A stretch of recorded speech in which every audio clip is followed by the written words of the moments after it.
तमिलनाडु के कुन्नूर में जनरल बिपिन रावत और उनकी पत्नी मधुलिका समेत 13 लोगों के निधन के बाद इस हादसे को लेकर मंथन शुरू हो गया है। डिफेंस मामले से जुड़े कई विशेषज्ञों ने इस मामले पर अपनी राय रखी है, जिसके बाद से ही चीन भड़का हुआ है।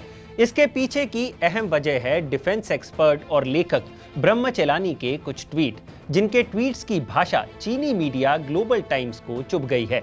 चेलानी के ट्वीट से ग्लोबल टाइम्स को लगा कि जनरल बिपिन रावत को लेकर उन पर उंगलियां उठाई जा रही है, तो ऐसे में ग्लोबल टाइम्स ने अमेरिका को भी इस मुद्दे में घसीट लिया। हालांकि ये ट्वीट्स एक्सपर्ट की अपनी राय है, लेकिन ये पूरा मामला क्या है, चलिए जानते हैं। नमस्कार, मेरा नाम है भूपेंद्र सोनी और आप देख रहे हैं अनकट। असल में जनरल बिपिन रावत के निधन की पुष्टि होने के बाद डिफेंस मामलों के एक्सपर्ट ब्रह्म चेलानी ने कुछ ट्वीट्स किए। उन्होंने अपने एक ट्वीट में लिखा, ऐसे समय में जब 20 महीने से चीन के साथ सीमा विवाद चल रहा है, जिसकी वजह से हिमालयन बॉर्डर पर युद्ध जैसी स्थिति पैदा हो गई है, भारत के chief of defence staff general Rawat, उनकी पत्नी और 11 अन्य सैन्य कर्मियों की एक हेलीकॉप्टर दुर्घटना में दुखद मृत्यु इससे ज्यादा बुरे समय पर नहीं हो सकती थी। ब्रह्म चेलानी यही नहीं रुके। उन्होंने अपने अगले ट्वीट में लिखा, जनरल रावत की मृत्यु 2020 की शुरुआत में हुई एक हेलीकॉप्टर दुर्घटना के साथ काफी मेल खाती है, जिसमें ताइवान के जनरल स्टाफ के प्रमुख जनरल शेन यी मिंग और 2 प्रमुख जनरलों सहित 7 अन्य लोग मारे गए थे।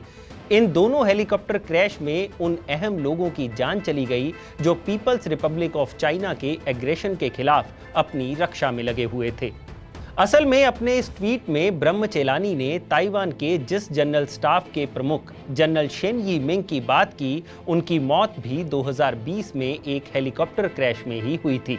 जनरल शेन यी मिंग और अन्य सैन्य स्टाफ बेहद खतरनाक और शक्तिशाली माने जाने वाले अमेरिकी ब्लैक हॉक हेलीकॉप्टर में सवार थे। राजधानी ताइपे के पास खराब मौसम की वजह से हेलीकॉप्टर की इमरजेंसी लैंडिंग करते वक्त उनका हेलीकॉप्टर हादसे का शिकार हो गया था। हालांकि चेलानी ने अपने अगले ट्वीट में ये भी साफ कर दिया कि वो इन दोनों दुर्घटनाओं को आपस में नहीं जोड़ रहे। चेलानी ने अपने अगले ट्वीट में लिखा कि इन अजीब समानताओं का ये मतलब नहीं है कि दोनों हेलीकॉप्टर दुर्घटनाओं में कोई कनेक्शन है या किसी बाहरी ताकत का हाथ है। कुछ भी हो, प्रत्येक दुर्घटना ने महत्वपूर्ण प्रश्न उठाए हैं, विशेष रूप से शीर्ष जनरलों को ले जाने वाले सैन्य हेलीकॉप्टरों के रखरखाव के बारे में। लेकिन ग्लोबल टाइम्स चेलानी के ट्वीट से बुरी तरह भड़क गया और चीनी अखबार ने उन्हीं के ट्वीट को रीट्वीट कर अपना जवाब दिया। ग्लोबल टाइम्स ने लिखा कि इस नजरिए के हिसाब से तो अमेरिका की भी इस हेलीकॉप्टर क्रैश में भूमिका हो सकती है, क्योंकि भारत और रूस S-400 मिसाइल रक्षा प्रणाली के साथ आगे बढ़ रहे हैं और अमेरिका ने इस डील को लेकर कड़ा विरोध जताया है। यानी ग्लोबल टाइम्स द्वारा अमेरिकी एंगल को भी इस दुर्घटना में घसीट लिया गया, जिसके बाद चेलानी ने अपने अगले ट्वीट में ग्लोबल टाइम्स को खरी खोटी सुनाई और लिखा कि ये ट्वीट्स चीन के प्रशासन की भ्रष्ट मानसिकता को दर्शाते हैं। वहीं चेलानी के ट्वीट को रीट्वीट कर यूरोप के सीनियर एडवाइजर फ्रैंको हेजबर्ग ने मिस्र के रक्षा मंत्री फील्ड मार्शल बदावी के साथ हुए हेलीकॉप्टर हादसे को भी याद किया, जिसमें उन्होंने कहा कि ये हादसा मुझे मिस्र के रक्षा मंत्री फील्ड मार्शल बदावी की 1981 में 12 अन्य लोगों के साथ एक हेलीकॉप्टर दुर्घटना में मृत्यु की याद दिलाता है। असल में इजिप्ट की मिनिस्ट्री और डिफेंस का चार्ज संभालने के कुछ वक्त बाद ही 2 मार्च 1981 को अहमद बदावी की भी हेलीकॉप्टर दुर्घटना में मौत हो गई थी।